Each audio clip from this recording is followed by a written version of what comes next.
क्या कोरोना चीन का जैविक हथियार है? क्या चीन ने पूरी प्लानिंग के साथ इस जैविक हथियार का इस्तेमाल किया? कम से कम दुनिया चीन पर यही आरोप लगा रही है कि कोविड-19 के लिए चीन जिम्मेदार है। लेकिन हुकूमत जिनपिंग इतनी मक्कार और धोखेबाज है कि चीन मानने को तैयार नहीं कि कोरोना उसकी कारस्तानी का परिणाम है।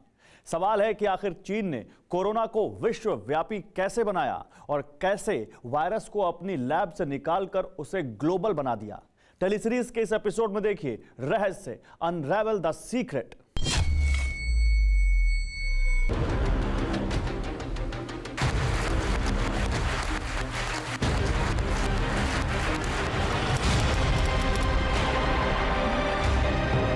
दोहा के शेरेटन होटल में दुनिया भर के देशों का जमावड़ा लगा था। यहाँ कुछ ऐतिहासिक होने वाला था। मंच पर कतर के फाइनेंस मिनिस्टर यूसुफ कमाल कुछ बोल रहे थे। सामने बैठे चाइनीज डेलीगेट सांसें रोककर उन्हें सुन रहे थे।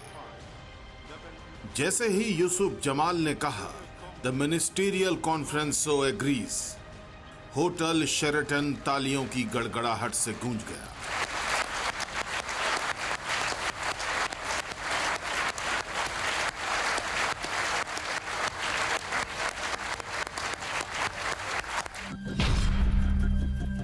वर्ल्ड ट्रेड ऑर्गेनाइजेशन में चीन को ऑफिशियल एंट्री मिल गई। यहीं से चीन की तरक्की के सारे दरवाजे खुल गए।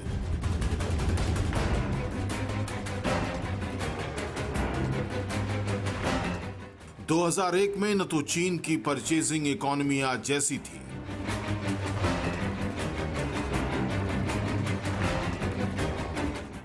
और न ही उसका बिजनेस मॉडल हिट था।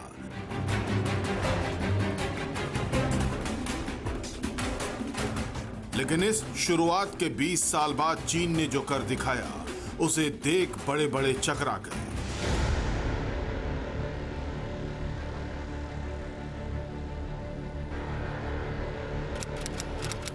अप्रैल 2021, बीजिंग, चीन।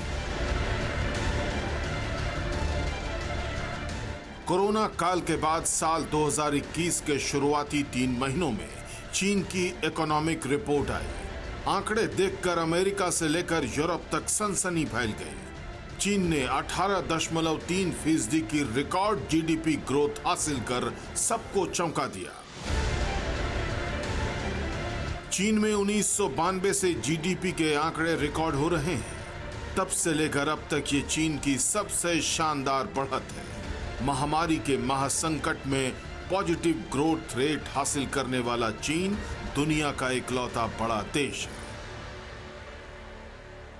ये हाईएस्ट ग्रोथ है जब से चाइना ने अपना डाटा 1993 के बाद पब्लिश करना शुरू करा है। ये रिकवरी काफ़ी फास्ट रिकवरी देखने को मिली। इसमें जो सेल्स है उसमें 34.2% का बढ़त देखने को मिली, और जो इंडस्ट्रियल प्रोडक्शन है उसमें 14.1% की बढ़त देखने को मिली।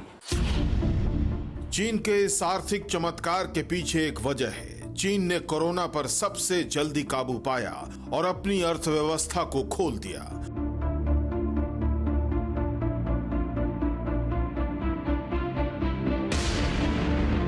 दूसरी तरफ उसके प्रतिद्वंदी भारत, जापान, अमेरिका और यूरोप इस वक्त भी कोरोना से भीषण जंग लड़ रहे हैं।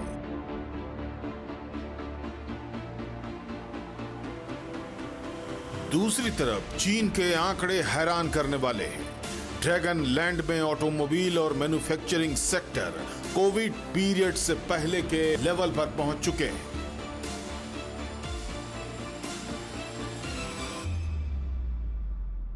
जो चाइना का रेट ऑफ ग्रोथ है, investment in fix assets creation है, वो काफ़ी हाई है। जबकि अभी देखा गया हमने 25.6% का फिक्स एसेट्स इन्वेस्टमेंट देखा गया। और उनके फिक्स एसेट्स इन्वेस्टमेंट में रियल एस्टेट आता है, मैन्युफैक्चरिंग आता है, इंफ्रास्ट्रक्चर आता है।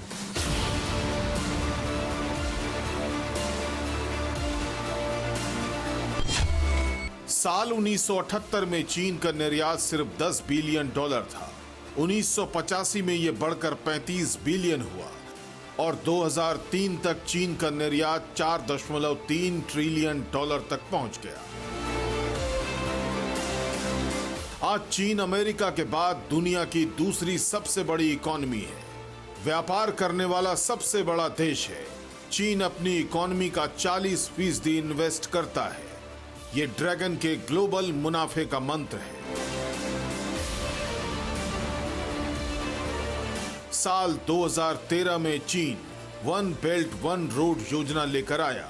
इसका मकसद 70 देशों में चाइनीज मॉडल के साथ व्यापार करना है। वन बेल्ट वन रोड के जरिए चीन दुनिया के 35% व्यापार का हिस्सेदार बनना चाहता है।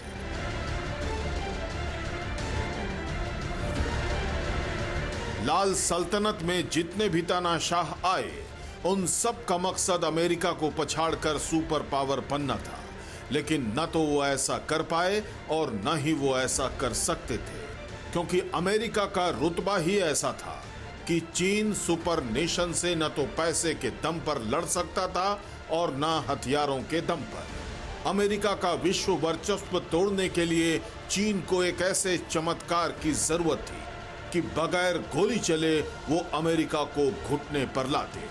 वुहान की वायरोलॉजी लैब ने चीन को ये मौका दे दिया।